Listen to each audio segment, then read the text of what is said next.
Lorival Santana já em tela comigo. Lorival, que cena, hein? Que ousadia desses ladrões. Certamente alguém sabia dessa informação, que aquela janela, aquele andar, aquela passagem não tinha alarme e se aproveitou disso.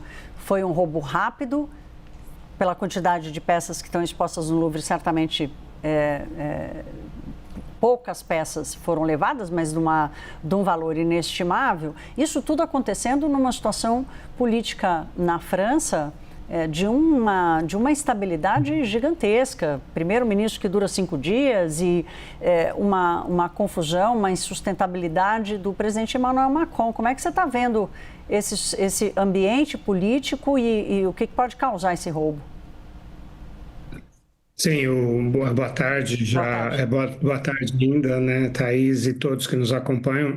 Sim, esse episódio, esse incidente é muito emblemático porque oferece muito combustível para a oposição, porque ela critica justamente o governo, a presidência de Emmanuel Macron e o primeiro-ministro Sébastien Lecornu, que é o quinto primeiro-ministro desde as eleições de 2024, criticam por querer cortar gastos públicos, né, por querer reduzir o tamanho do Estado. E o Louvre, como você disse, é um grande símbolo da França, é o maior, o mais importante, o mais visitado museu do mundo. E os funcionários do Louvre reclamam da falta de staff, falta de servidores lá e também da superlotação, né, que é para arrecadar mais dinheiro. E o Macron havia anunciado uma grande reforma no Louvre em janeiro, que inclusive daria para a Mona Lisa uma sala própria. Todo mundo que já foi no Louvre vê como o lugar onde a Mona Lisa está fica apinhado das pessoas se acotovelando e tem outros quadros lá juntos, enfim, e isso deixa todo mundo tenso, tanto do ponto de vista da segurança quanto do conforto para a visita, para a contemplação. E aí o líder do partido de extrema-direita Rassemblement National, o Jordan Bardella, ele disse que o Louvre é um símbolo global da cultura francesa e que esse roubo permitiu aos ladrões levarem joias da coroa francesa, e isso é uma humilhação insuportável para o nosso país, para a França. Então já é a oposição reclamando disso, certamente a esquerda também vai reclamar.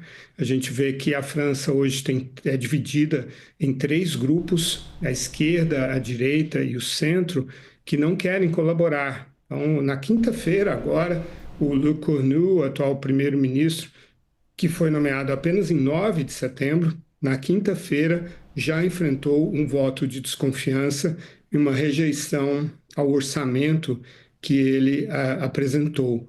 Então, é mais um problema para o Macron, para a sua pauta de liberalização, de reformas, que cada vez está mais enxuta, menos ambiciosa, exatamente por causa de todos os desafios políticos. E a gente não vê nenhuma possibilidade de uma solução para esse problema, nem mesmo nas eleições de 2027, porque é o eleitorado francês que está dividido entre um terço que quer essas reformas, um terço que não quer porque acredita e segue a esquerda, os comunistas, e um terço que não quer porque segue os ultranacionalistas liderados por Marine Le Pen, que hoje é deputada no Parlamento Europeu.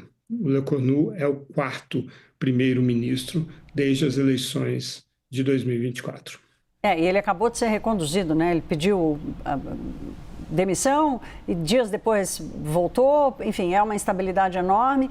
E, Lorival, a França, assim como praticamente todos os países do mundo, aumentou e muito os seus gastos públicos a partir da pandemia, já vinha de uma situação fiscal complicada, aumentou e muito os gastos na pandemia e não conseguiu voltar atrás. O endividamento aumentou muito, não está conseguindo voltar atrás, né? O que é preocupante é que quem quer que assuma o governo provavelmente o partido ou qualquer pessoa apoiada por Macron tem poucas chances, vai enfrentar a mesma realidade, né? A França vai ser obrigada a fazer uma reforma da Previdência, vai ser obrigada a fazer uma reforma do orçamento, porque eles realmente vivem uma situação de estrangulamento. Agora, como você disse, deixar talvez um dos maiores símbolos nacionais do país à mercê de uma operação como essa revela mais do que uma fragilidade, né? Revela que é um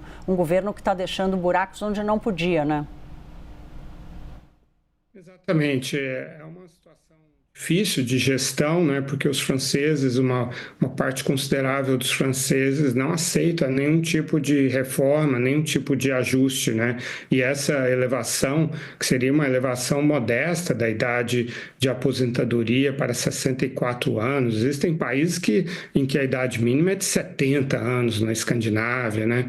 Mas os franceses não aceitam nenhuma reforma e tanto a questão econômica quanto a questão política continuará sendo incontornável, porque além dessa questão fiscal, existe esse problema de os franceses não terem um acordo mínimo para formar, por exemplo, um governo de coalizão, como na Alemanha se conseguiu formar, né, ou pelo menos de apoiar um governo de minoria, como acontece na Península Ibérica, em Portugal e na Espanha.